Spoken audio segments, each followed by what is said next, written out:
C'est désormais prouvé. Faire l'amour est un remède contre la grippe et le rhume. On ne le dira jamais assez et de nombreuses études le confirment. Faire l'amour est un bon pour la santé. Le désir que l'on ressent associé au plaisir de faire l'amour nous rend heureux et cet état de pur bonheur booste notre système immunitaire et nous rend plus résistants aux maladies hivernales. D'ailleurs, une étude de l'université de Wild Bar en Pennsylvanie, relayée par le magazine Psychologic Today, démontre que les rapports sexuels réduisent le risque d'attraper le rhume et la grippe. Avant de commencer, n'oubliez pas de vous abonner et d'activer la cloche de notification, car cela va vous permettre de ne pas manquer nos prochaines vidéos. C'est parti.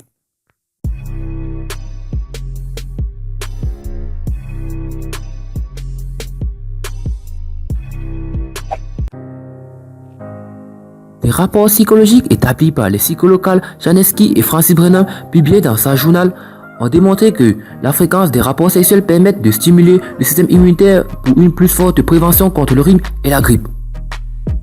D'ailleurs, Yvonne Folbridge, experte en santé sexuelle, a bien dit que les personnes sexuellement actives prennent moins de jours de maladie.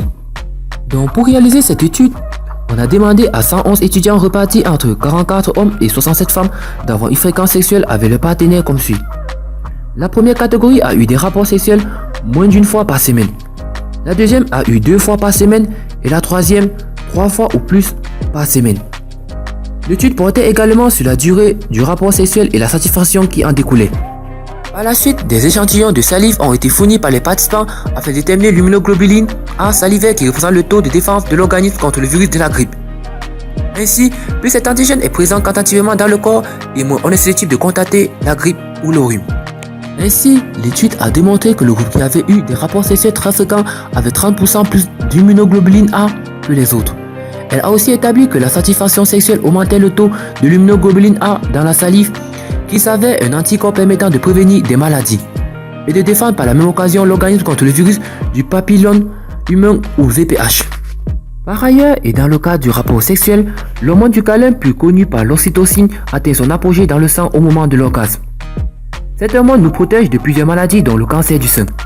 Toutefois, le journal BBC News a publié de son côté que l'anxiété et le stress peuvent éventuellement annihiler les bienfaits du rapport sexuel. Comment expliquer cela? Il est connu qu'une relation de couple basée sur l'amour et une activité sexuelle intense apporte relaxation et soutien social qui sont des avantages immunologiques.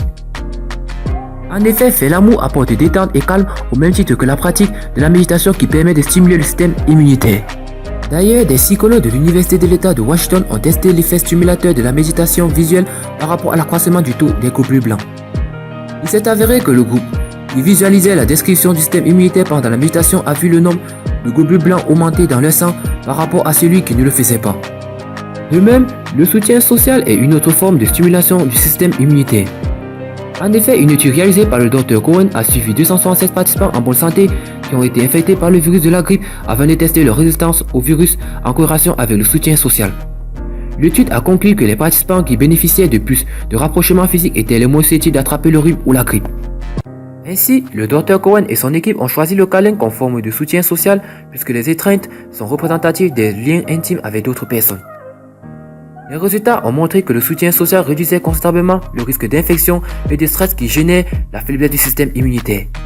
Cette étude a d'ailleurs été corroborée par l'International Journal of Yoga et publiée sur NCB.